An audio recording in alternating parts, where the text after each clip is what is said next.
Pause lang natin ng 3 seconds. 1, 2, 3. Kung nakita ko ninyo, yung red light ay nag-stop po siya.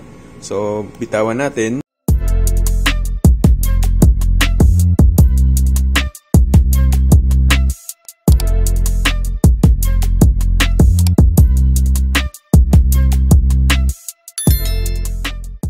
Magandang araw po sa ating lahat mga kaibigan. Welcome na naman po sa ating pong YouTube channel. Sa araw na ito mga kaibigan ay may ibabahagi na naman po ako sa inyo. Kung nga pala, punta ho tayo sa shoutout time natin. I-shoutout ko nga pala itong kaibigan natin na si Renan Tioy na nag-join ho sa atin 1 month ago pa, no?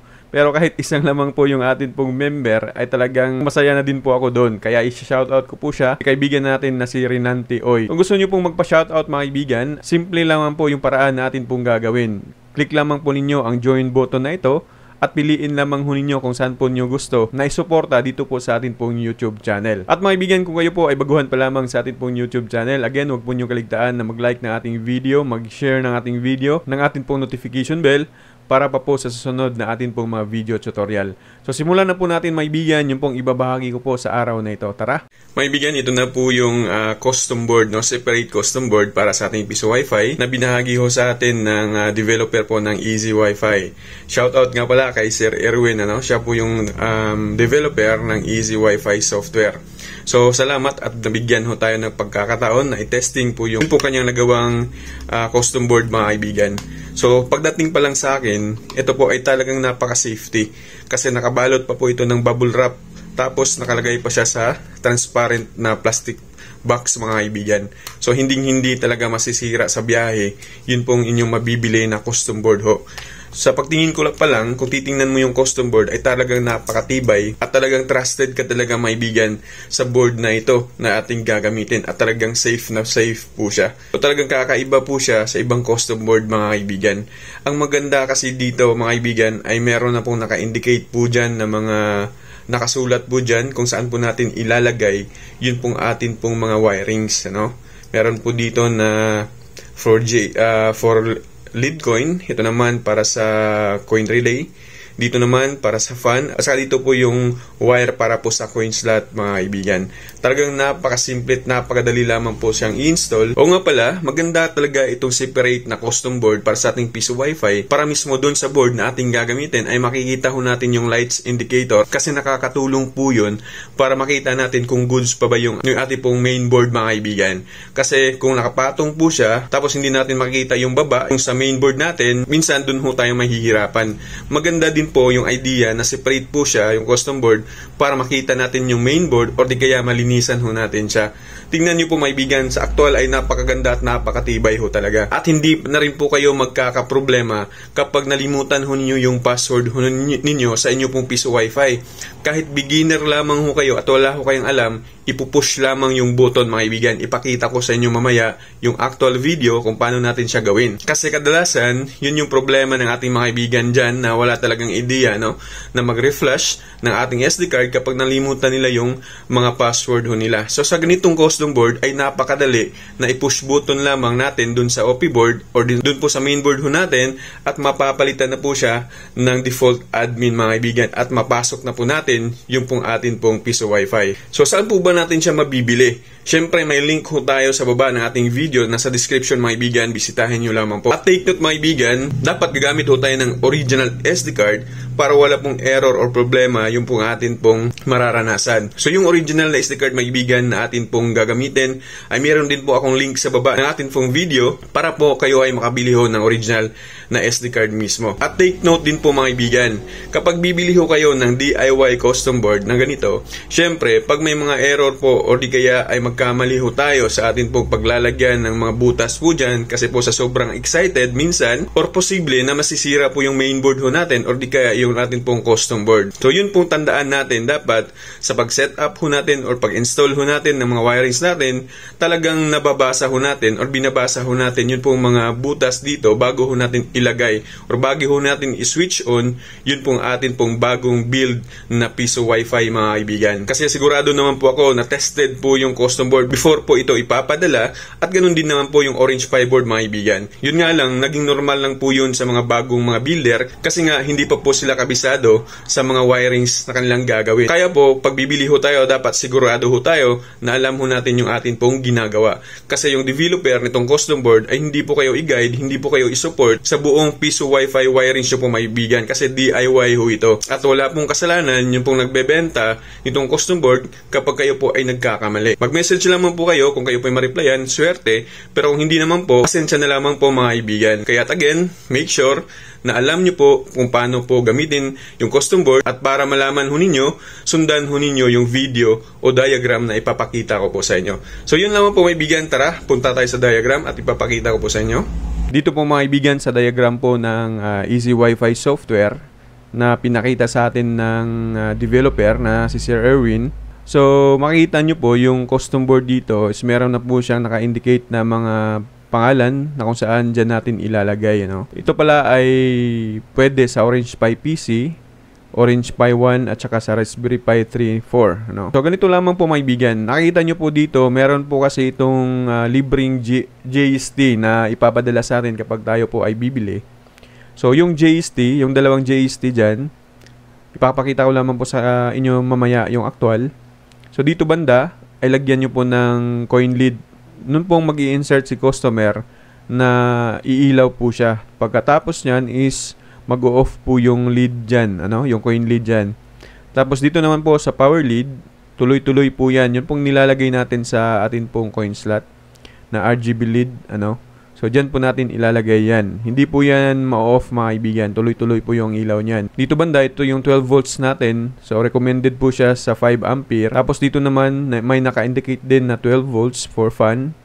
Pwede dyan ilagay at pwede din naman ilagay dyan yung RGB lead natin. Pero dyan na lang yung ating fan, Dito naman, para sa coin slot, yung mga wire natin sa coin slot, white, red, and black. So make sure na hindi ho tayo magkakamali dito mga kaibigan kung saan natin ilalagay, Kasi baka po ay madama yung board ho natin, sayang naman. Again, DIY po yan, kaya tayo po yung responsable sa atin pong gagawing wiring sa atin pong piso Wi-Fi. Yung light indicator niya sa atin pong coin slot, baka magtaka kayo na naka-off siya kasi hindi po yan iilaw kapag wala pong nag-insert coin. Pero kung bagong bagong saksak mo pa lang nung piso Wi-Fi, syempre mag-on po yan. Pag ready na po yung system, mag-off po yan kasi nga ready na po yung ating system. Yun lang. Okay, so ito naman po maibigan sa board natin, napakadali. Kasi itong red and gray dito na wire, libre na po yan maibigan sa custom board natin. So, ang gagawin mo lang dyan, ilalagay mo lang siya dun sa, ayan, dyan sa pin 3. Tapos pin 5. Yun namang gray. So, make sure na hindi po baliktad po yan para po ay wala ho tayong problema. Tapos, ito naman po banda, yung power ng ating board, is papunta po yan dito maibigan dyan. So, yan po yung cord na gagamitin natin. Hindi po yan wire na idudugtong lang dyan. Meron pong power cord po dyan maibigan. Hindi po yun libre, Yun po ay libre sa Orange Pi or board natin. So, ito naman po para sa USB to LAN. Alam nyo naman po siguro. Pero sa mga baguhan, ito po yung sa G45 port ng internet ho natin, yung ISP ho natin mga kaibigan. So sa ganitong setup ay hindi ho talaga bugbog yung atin pong coin slot kasi nga po nag-off po siya pag hindi po siya ginagamit. Tapos mga kaibigan, sa board na ito ay pwede ho tayong mag-reset. Itong button na ito mga kaibigan sa Orange Pi 1, i-click lamang natin ng 2 to 3 seconds, mapapalitan na po yung password na ginawa natin at mapapalitan na po siya ng default password. Yun pong admin, So ngayon, ipapakita ko po sa inyo yung actual na atin pong ginawa o na wirings ho natin para makita nyo po sa actual mismo mga kaibigan. So tara! So ito po yung actual mga kaibigan na setup ng ating piso Wi-Fi na meron mo siyang custom board ng Easy Wi-Fi. So ito na po siya ngayon. Yung pinakita ko kanina sa diagram, ganito po yung setup natin. Wala po itong ilaw kapag ready na po yung ating system. Kasi iilaw lamang po ito pag naghulog ho tayo ng barya. So yan po yung light indicator niya na pwede na pong maghulog yung customer. Ito po yung nilalagay dun po sa box mismo o di kaya sa harapan ng box. Ito naman po ang mga ibigan yung dito po sa ating coin slot. So yung coin slot mapapansin din nyo din ay walang ilaw po dyan kasi naka-relay po yan. So iilaw lang yan kapag nag-insert coin yung customer ho natin. So ganito lang po kasimple yung setup. So, huwag nyo na pong pansinin yung wirings ko dito.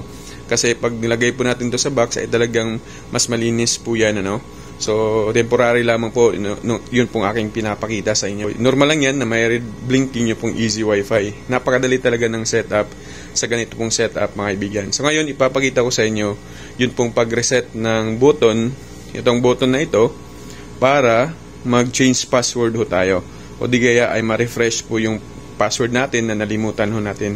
So, ganun na po siya kasimple, mas pinasimple at mas pina-easy ng Easy Wi-Fi software, mga kaibigan. So, yung ilalagay natin dito na password is, lagay lang natin 1, 2, 3, 4, 5, 6. 1, 2, 3, 4, 5, 6.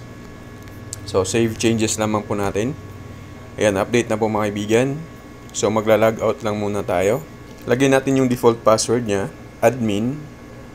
So, click natin yung admin, ibig sabihin, hindi pa siya mapasok kasi mali po yung password. Napalitan na po kasi natin ng 1, 2, 3, 4, 5, 6. Okay, so click login. Ayan, mga kaibigan, napasok ko natin. Log out ho tayo ulit.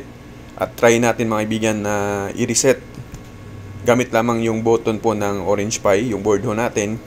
So, tingnan muna natin, mga kaibigan. So, ang button na yan, ito po ang button na yan, mga kaibigan, na i-push ho natin kapag nalimutan natin yung password natin. Push lang natin ng 3 seconds. 1, 2, 3. Kung nakita ko ninyo, yung red light ay nag-stop po siya. So, bitawan natin at tuloy na po yung red light niya. So, ngayon, itry natin dun sa default password sa admin para makita natin na gumana nga yung reset button, mga kaibigan. Okay, so try natin ngayon yung default admin. Yun munang nilagay natin kanina na password, 1, 2, 3, 4, 5, 6. So, click login natin.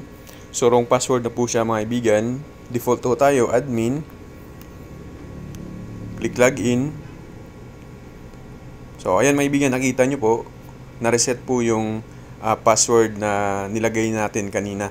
So, napakadali po, mga kaibigan, na mag-refresh ng atin pong password kapag nalimutan ho natin to. So, hindi na po siya problema. Just click the button po doon sa Orange Pi para babalik yung default admin ng ating Piso Wi-Fi. So, mga kaibigan, ganun lamang po kasimple yun pong pag-set up natin sa atin pong diagram ay pinikita ko po sa inyo kanina, yun pong custom board ng Easy Wi-Fi. So, kung may katanungan man po kayo, mag-iwan lamang po kayo ng inyong pong mga comment dun po sa comment section natin, mga kaibigan, dito po sa baba ng ating video, mga kaibigan. So, again and again, magandang araw po sa inyong lahat and God bless us all.